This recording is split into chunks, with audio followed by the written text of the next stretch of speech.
അധികം നമ്മുടെ കുട്ടികളെല്ലാവരും എക്സാം അടക്കുന്ന സമയത്ത് അയക്കുന്ന ഒരു മെസ്സേജാണ് മിസ്സേ ഇനി പഠിച്ചു കഴിഞ്ഞാൽ പാസ്സാവോ, ഇനി പഠിച്ചു കഴിഞ്ഞാൽ മാർക്ക് കിട്ടുമോ, ഇനി പഠിച്ചു കഴിഞ്ഞാൽ എക്സാമിന് എഴുതാൻ പറ്റുമോ എന്നുള്ള കാര്യങ്ങളൊക്കെ. അപ്പം മിസ് ഇപ്പോഴേ നിങ്ങളോടൊരു കാര്യം പറയാം, ലാസ്റ്റ് മിനിറ്റിലേക്ക് നമ്മൾ വെക്കുന്തോറും നമുക്ക് ടെൻഷൻ കൂടുകയുള്ളൂ, നമുക്ക് പഠിച്ചതൊന്നും ഓർമ്മ കിട്ടാതെ ആവുകയുള്ളൂ.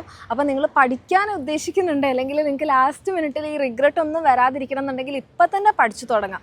അതിൽ നിങ്ങൾ ഒറ്റയ്ക്ക് തന്നെ പഠിക്കുന്നതിൽ നിങ്ങൾ കോൺഫിഡൻ്റ് ആണ്, നിങ്ങൾ നല്ലപോലെ ചോദ്യങ്ങളൊക്കെ ചെയ്യുന്നുണ്ട്, അതല്ല നിങ്ങൾ സ്കൂളിൽ നിന്ന് പഠിക്കുന്നതിൽ നിങ്ങൾ ഓക്കെ ആണെങ്കിൽ കുഴപ്പമൊന്നുമില്ല. ഇനി അതല്ല നിങ്ങൾക്കൊരു സഹായം വേണം ഈ ക്വസ്റ്റ്യൻസ് ചെയ്യാൻ, എക്സാംസ് ഒക്കെ അറ്റൻഡ് ചെയ്യാൻ, ഈ കോൺസെപ്റ്റ്സ് ഒക്കെ ക്ലാരിറ്റിയോട് കൂടി മനസ്സിലാക്കാൻ നിങ്ങൾക്കൊരു ഹെൽപ്പ് വേണമെന്നുണ്ടെങ്കിൽ നിങ്ങൾക്ക് നമ്മുടെ എക്സാമിനറിൻ്റെ ബാച്ചിൽ ജോയിൻ ചെയ്യാം. അതല്ല നിങ്ങൾ ഒറ്റയ്ക്ക് ഈ കാര്യങ്ങളൊക്കെ ചെയ്യുന്നുണ്ടെങ്കിൽ നിങ്ങൾ അങ്ങനെ തന്നെ പഠിക്കുക. പക്ഷേ രണ്ടായാലും നേരത്തെ പഠിച്ചു തുടങ്ങിയിട്ടില്ലെങ്കിൽ ലാസ്റ്റ് മിനിറ്റ് ആകുമ്പോൾ നിങ്ങൾ തന്നെ കഷ്ടപ്പെടും. അപ്പോൾ ആ ഒരു അവസരത്തിലേക്ക് എത്തിക്കാതിരിക്കാൻ വേണ്ടിയിട്ട് നേരത്തെ പഠിച്ചു തുടങ്ങാം. അപ്പോൾ നിങ്ങൾക്ക് എക്സാമിനറിൻ്റെ ബാച്ചിൽ ജോയിൻ ചെയ്യാൻ ആഗ്രഹമുണ്ടെങ്കിൽ താഴെ കാണുന്ന നമ്പറിൽ മെസ്സേജ് ചെയ്യുക. അടിപൊളിയായിട്ട് പഠിക്കും.